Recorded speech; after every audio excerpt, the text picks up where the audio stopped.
Did you see that? A ghost. Welcome to Paranormal Pentivity, a show about songwriting, ghostwriting, and everything in between. My name is Nayim. I am your host. Today we are back with another social study.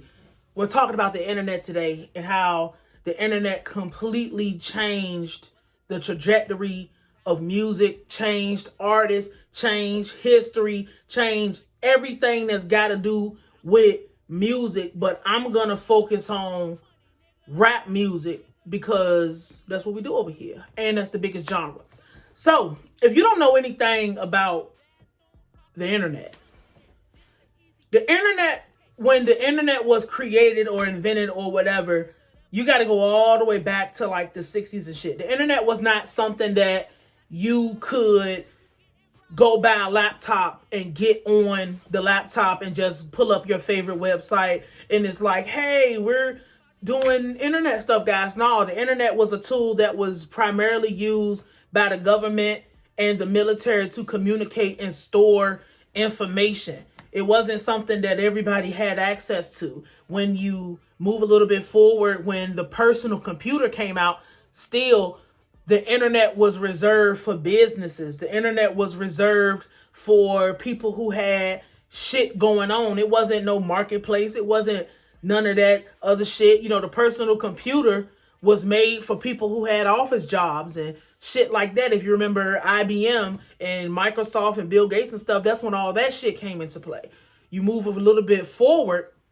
Now the internet is being introduced, and this is the 90s in a way. The internet is being introduced as something you can do at your house, something you can do, in your personal space. It's not just a thing for the military anymore. It's not just a thing for corporations, because if you remember, or if you know your history, people couldn't afford personal computers.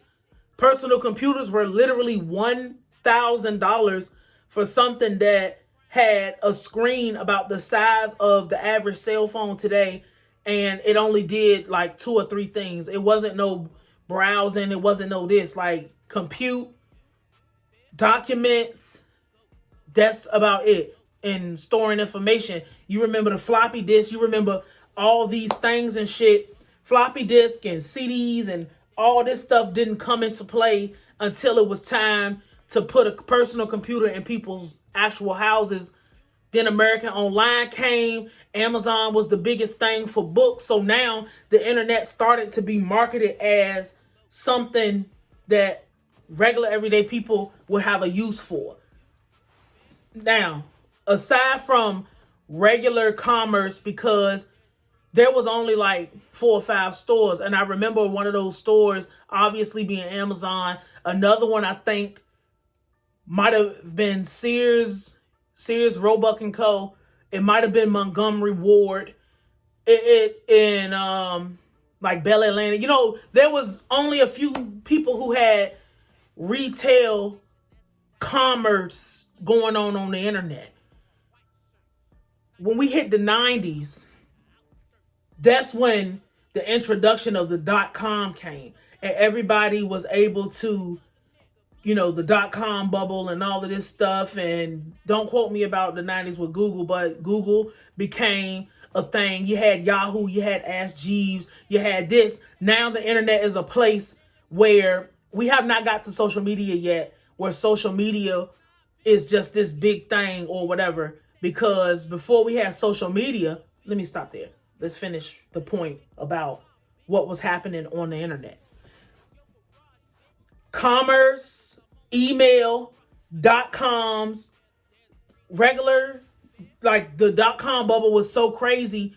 Now the internet is being looked at as a place to get information. It's being looked at as a place where anything you want to know, you can come online. Every day new websites is being added. Every day, whatever. People can make their own websites. People was paying millions of dollars to get .coms and shit. And there was only a certain amount of people who had them, but the .coms was there. News was able to be spread, and now because most newspapers, because newspapers was still booming when I was a kid, and I grew up in the 90s, or the early 2000s. I grew up, but like I was born in the 90s. But publications now have publications now have websites. They weren't really good websites, and we're talking about late 90s, early 2000s. They weren't really good websites, but it was websites nonetheless. Now we get into social networking.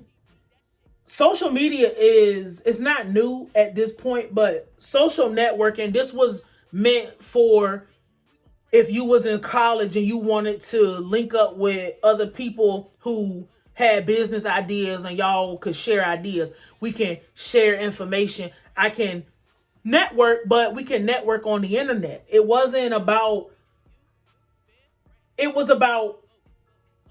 linking up with people, linking up with businesses, linking up with similar ideas. Niggas wasn't doing what's going on now, and we about to get to that. I just have to give you this history like we did in our last social study, because social networking, and that's the introduction of social media. Now it's called social media, but back then they called it social networking, where it's just like motherfuckers came in and they claimed it was supposed to be for good, but we know all the brain tricks and dopamine hits and tearing your attention span up and all that shit that was going on. But like, they took, and Mark Zuckerberg gets the credit for destroying the internet, if we want to just boil it down to what the fuck happened with the internet. Like, Mark Zuckerberg gets the credit for that, introducing that idea that you don't have to just use the internet to look up your favorite book. You don't have to just use the internet to send emails to your friends or communicate at work. You don't have to just use the internet to talk to family and fucking look at the news and order packages. You can use the internet to rate hoes. You can use the internet to holler at bitches. You can use the internet to spread your messaging. Because if you remember anything about what happened with Mark Zuckerberg and his story of building Facebook, maybe as exaggerated or unexaggerated as it is, he had a blog where he was getting rejected by a hoe, and he was using his blog to slander her. That was in the movie. Is that real? I think there was some elements to it, but he had a personal blog where people was actually reading his personal blog and wanted to hear his personal thoughts. He started that wave of making it big where, you know, we had other publications, but I'm giving him the credit for completely introducing, putting everything on social media, because that was the purpose of Facebook coming into play anyway. It was for college people at first, but then it was about digitizing your life, putting your life on a wall, like displaying what you wanted as yourself. You're a human being. And now it's just like, you'll be hard pressed to find somebody who doesn't have a Facebook page, who doesn't have social media. That was when it was still called networking. When people started to be able to get on the internet and advertise themselves. I think about, when we talk about hip hop, I think about one of the first people to do that was Joe Budden. He would come out and he would use the internet to connect with his fans on MySpace, connect with his fans on all these other profile, because now it's just like the introduction of the profile. This is like a snapshot of who I am on the internet. You don't have to physically be here with me, but if you wanted to know something about me, instead of you having to actually run into me in real life, you can just go to my profile and you can look at me. Joe Budden was the person saying, I make music, I do this, look at my life, look at that. Soulja Boy is another person, especially on YouTube. Soulja Boy was one of those people, I do music, I do this, I do whatever. This is the time where people had no fucking idea how to really work the internet. They just knew there were people who were online, and there are people that they want to see, and there's people that are doing something. And oh my God, I don't have to rely on publications like physical print publications to tell me. So how is the internet coming into play with the music? I just gave 2 examples, but this is exactly what happened. When print publications, and a print publication, a magazine, a newspaper, before you had people making music blogs, people making magazines or digital magazines, people having their own buzz online, or they just like having a whatever type of opinion, you actually had to wait to see if somebody dropped a good album. Because if you remember anything about music in the yesteryears, for lack of a better phrase, motherfuckers wasn't just, I made an album on Tuesday, I'm uploading it Tuesday night. It was like, or uploading. I mean, that was the advent. iTunes came into play, and we're gonna put that further down in this because there's a lot of shit that happened. But iTunes, you had to wait until somebody who was an actual journalist sat with the music, listened to the music, didn't just went somewhere secluded and really like pulled it apart and really like could appreciate the body of work. That's why motherfuckers' albums wasn't garbage back then so much, because getting 5 mics in a magazine meant something back then. Because like somebody had to sit there, Benzino or whoever the fuck had to sit there with your music and listen to your music and rate your music, and that determined a lot of how much music sold. That if you was in Double XL or The Source or some fucking magazine, Jet, Ebony, if you was really up there, Rolling Stone and all of them, and they said that whoever the fuck the writer was, because this was back when writers had credibility, and we're talking about journalists and people who actually write, like they write articles and shit when they were credible, because people's word, like we hung on your words because you were so credible and you was right by the time we read your words and it got to us. Or man, they should have said more about this. This junk is crazy. You know, people, you had people who was hating that shit too, but like your life was hanging in the balance. That was the difference between going platinum and motherfuckers getting booed off the stage and kicked out the venue and not being able to tour and not selling no clothes and not doing nothing. This was right at that time. Then you have these blogs and all this other shit come into play, where if a blog fucked with it, you would know instantly. You would know immediately. You would know the day that the album came out, opposed to everybody going and flooding and buying the album because you got a good review a month before, like in that month before issue, and then the month that the album came out, you would have your actual interview in the magazine or the newspaper or whatever the print publication was. Motherfuckers was getting your album, going and buying your CD, listening to your CD, and going online and instantly typing up whole reviews of your album. And that shit, like, I remember when the blogs had so much power and they really determined who got on, who was hot, who was this, who was that. And this is when the floodgates of hell bust completely the fuck open.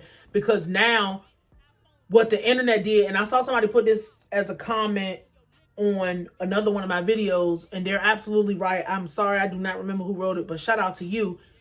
The internet completely tore the walls down and completely took all of the barriers away, as to now a person who doesn't know anything about the street, never hung out in the streets, don't come from that life at all, a complete fucking square nerd bitch who would never even say anything remotely grimace or remotely intimidating or harsh or hard against you, now is getting on and making a judgment call on street music. And this is, I'm talking about the beginning. We're not even talking about what the fuck is happening right now. Like, they really determined who was hot, who was not hot. And a lot of people got their come up from blogs. A lot of people got their fan base from blogs because people was more interested in reading about what a motherfucker had to say about the music. And I guess even though the walls was broken down then, that is not necessarily a bad thing. It's just anybody could have an opinion, because if you had a couple dollars, you could buy a website. Even still to this day, if you got a couple dollars, you can start a website today. It won't take you no time. It wouldn't be no problem. But when we move into social media, where now YouTube is the biggest thing, and people actually wanting to see, and people wanting to whatever, because remember, this is, the blogs was still the like regular blogs, like Two Dope Boys and all these other motherfuckers, and not YouTube. We're talking about type blogs. These were still times where people had to go buy your CD. iTunes comes out. Now, I don't have to buy your album. I don't have to, because it was iTunes, because Apple Music is relatively new in comparison to iTunes. Now you have iTunes, which means I can buy one song off your CD. I do not have to buy your whole CD. Or, people used to sell their CDs or their tapes, but like, I'm from the CD era, where they would have the CD, and it would be the single, and then it would be the radio version, and then it would be the edited version, and then it would be like a remix, and then it would be like a club mix, then it would be the EDM mix. People used to do that slick, sly way selling a single, but you used to have to buy a whole person. You didn't have no choice but to spend $15. I remember when CDs was $20. I remember the first time I actually had some money of my own, and I went to the store, and the first CD I ever remember purchasing with the money that I actually had on my own was the West Side Connection Terrorist Threat CD. I never purchased a CD before that one. My parents collected music, but that was the first time, and that CD was $20.99. And I didn't get to hear it. There was no preview or nothing. I just had to buy the CD, and I still love that album to this day. But it's a good album too. But you didn't have to, when iTunes came into play, you didn't have to go and buy the whole album. You literally, and this is when the bootleggers was on the street, where if you was a street artist or you was any type of artist, especially like, it really worked for street artists and R&B artists, like really, really heavy. You would have the bootleg man, the CD man or whatever. He would have a table, or he would have, because out here they had the backpacks, and they would be literally, the trunk would be open. They would have CDs, DVDs, clothes, all type of shit, but like mainly CDs, DVDs of shit that just came in the theater, and it would be good. Everything would be good quality. Of your CD, they would buy it, burn that shit, and sell that shit in the street. And this is the time when the internet was still the thing, because now we have iTunes, where all I got to do is buy the songs or buy the album, and I can burn as many copies of the album as I want to, and I can sell them. If I wanted to sell them, if you was around in the early 2000s, shit, mixed CDs is just crazy. That's how we even got the mixtape game being as crazy as it is because motherfuckers was able to record music, upload it on live mixtapes, upload it on DatPiff, upload it on audio, any of these mixtape websites. Those was the ones that's just like I remember, because I remember everybody wanted a live mixtape jump out there. Niggas was paying top goddamn dollar and to be on DatPiff and be on live mixtapes, and you knew you was lit. Even if you was indie, motherfuckers was like paying money to get on these websites. This is when the internet was in its golden era and age for rap music, is because rap, I told you in the last social studies, it's the genre of movement. Everything is fascinating about a rapper. Everything is fascinating about hip hop music, black culture, and everything. So we got the eyes, we got the people, we got this, and then that's when the motherfucking ads and stuff started coming into play. But the ads didn't play too heavy of a thing. That was just another avenue to get the money. But when you got the blog sites, and I'm running it back to the blog sites because you as a rapper, you could get on DatPiff or upload your mixtape to DatPiff. Then you can pay to put it up there. You can pay to put it on live mixtapes. You can pay DJ Drama to give you a Gangsta Grills. You can pay Two Dope Boys to post it. And now your name is circulating. Your name is booming. Like, and then that's when the DJs was just so heavy, because if you was a DJ who was known for putting that fire out, DJ Clue, Red Alert, you know, all these, Envy was one of my favorite DJs at one point, Drama, of course, you know, Spins, just a whole bunch of different people building their name up using the internet and using this shit when iTunes came into play.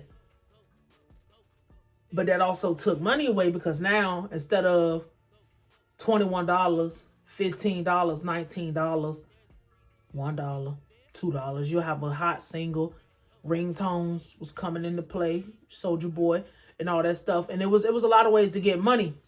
What happened was, when streaming services and iTunes, because iTunes was first, everybody else started to sell your music too. You know, you used to could put your distribution out, and it's so crazy because it hasn't always been where regular people can distribute their music. You used to really have to get a record deal and do whatever. When we talking about the emergence of independent artists in rap music, the emergence of independent labels and all of that stuff, what the internet did was make it easier for regular people. Now, it used to cost a motherfucking grip. Now, if you have a DistroKid account, $20 a year, put all the music up you want to. You know, I mean, obviously there's other fees and shit. This ain't no commercial for their ass, because I don't use them.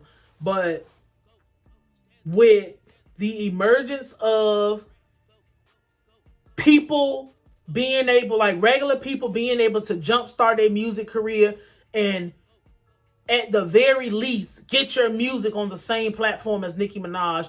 Get your music on the same platform as Chance the Rapper. Get your music on the same platform as Wiz Khalifa in a professional setting.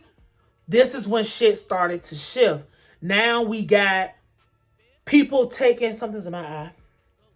Now we have people taking full-fledged advantage of social media, or it was social networking. Now it's social media, because now sensationalism is happening with 9/11 and all type of crazy ass shit is going on.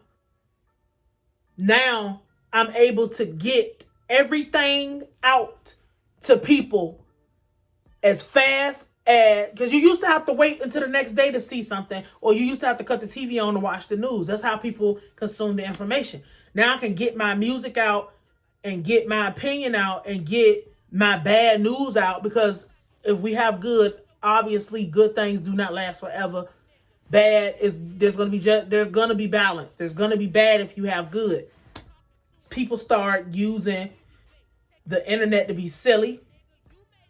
Rappers start using the internet to attention whore. People start doing, like, it used to be like, I remember when people started doing shit online, it was like silly shit, like pranks and jokes and shit like that.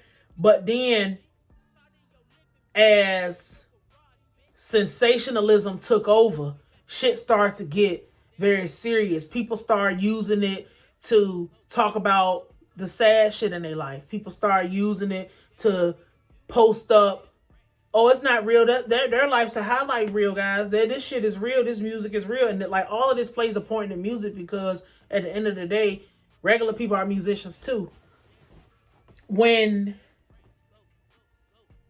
the shit stopped being funny, and I'm trying to think, what is the exact moment? I don't think there's an exact moment, because it kind of all landslided down together. Everything just fell in this crazy way where now we're in a situation right now where attention is currency. And it didn't used to always be that way, but when the streaming services came in and the fake numbers came in and all the crazy ass, you know, I don't have an exact pinpoint for when shit got really, really crazy. You know what? The internet became very, very crazy about the same time that the trap music was making the emergence. And this is how all this stuff is connected, because now shit used to be Soldier Boy and Snap and Roll and all of that, like I said in our last social study. Then it became everybody's got to be real. So now, if everything got to be real, I don't want to see a prank. I want to see a person get on their cell phone and do some real shit. And this was back when the sidekick and shit, this was before the cell phone became so poisonous. But this is when everything, when the music became serious, everything had to become serious with it. And that included the internet. The internet used to be jokes. It used to be fun. It used to be looking up kittens and all this shit. And I'm going to do a separate video for the memes, because the meme, I really don't want to make this too long, but the meme culture definitely played a big part in everything, especially like those, that's something else. But like when the music became serious, the internet became serious. Now everybody feels like they have to pick a side. Everybody felt like they had to defend their favorite rapper, they might have actually enjoyed something they saw somebody do. And it's still a good place to discover people, because now look at the situation we're in. But now people are feeling like, I like the gossip. I like the tea, as people would call it. I want to see real shit. People are more enamored than that. And then they're just you get to see something all the time. So they're dogpiling you, making you less sensitive to real life. If you remember, like, you used to see something, a school shooting on the news on TV, and that used to be, oh my God. Now, and it's just like, it's so crazy, because I remember the internet being big when Columbine was a thing. I mean, I wasn't old enough for Columbine, but I remember, like, when I looked at it. Now the internet is, if it's not real, what the fuck is going on? There's no more acting. It's no more whatever. And this is the beginning of when shit started getting crazy. It started getting even worse when regular people start becoming rappers. Regular people start becoming musicians. Regular people start having an input. Now I can, instead of having a median where the only time I would see a fan is at a concert, I can pick up my phone and see, I can pick up my phone, or back then, and it's just so crazy because the internet is not even that old, but it feels like it's just such an old thing.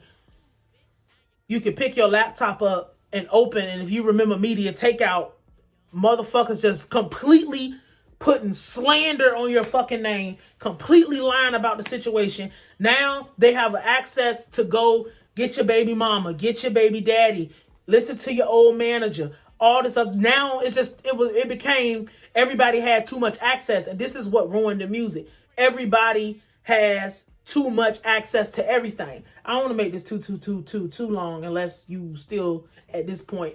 But with the advent of the messy bitch blog era, on top of the music not selling, on top of, in the music still sells. It's just people, everything changes with the time. It's just people wasn't making the money how they were supposed to make it. The corporation and the label started to make the money. The artist started getting the less cut. That's what really happened. The music was still selling, but when iTunes came in and completely destroyed the CD and the digital music came in, because now the MP3 player, it's like, it's crazy. When the MP3 player came, now I don't have to be bothered with all your shit. I can just take what I like and fuck the rest of this. The blog is saying that you're a messy bitch. So now with Messy Bitch Entertainment, they have now taken public opinion, and they have the power of life and death. They have the power to sway. Somebody can have a total fucking lying rumor about you. Boom. Now we're in this situation because that stuff never stopped. All we did was add more social media sites, Twitter, Instagram, Facebook continued to grow to every continent, every language, every person. Now, the cell phone revolutionized to now it's in your pocket. Everybody has access to everything 100% of the time in the exact moment that it happens. We don't have to wait to know the news. We don't have to know the full news at all. We can just get it right here, right now, whatever. That completely destroyed music because there's no media, no barrier, no nothing there to stop it. There's no more, mystique don't work for most people. Niggas ain't gonna be the weekend. That's not gonna happen no more. You're not gonna come out here like Patti LaBelle. You're not gonna come out here like Beyonce no more. It's just not gonna work. You have to be shown. You have to be seen. You have to be present, because what the internet did was make people feel like if you don't have omnipotence or some shit like that, if you're not here and present, then you must be flopping, you must be doing bad. And you know what? I'm thinking right now, I'm contemplating on if I should just make this another part. No, fuck it. We gotta ride.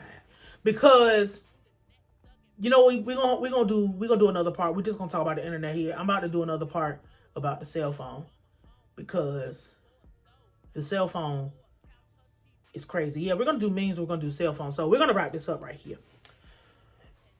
That is what happened with the internet. The internet, as of right then and right now, because that kind of put us up to right now, is everybody just having access to everything. Everybody just having a complete say and a complete everything just right here, right now. There's no more pushback or nothing like that. So I hope you enjoyed this social study. We're going to do the meme and we're going to do the cell phone. This is going to all drop at the same time. So you don't got to worry about waiting on it. If it don't drop at the end of this, a few hours from this, maybe 6, 7, 8 hours from this, it'll be the next morning or some shit like that. So my name is Nayim.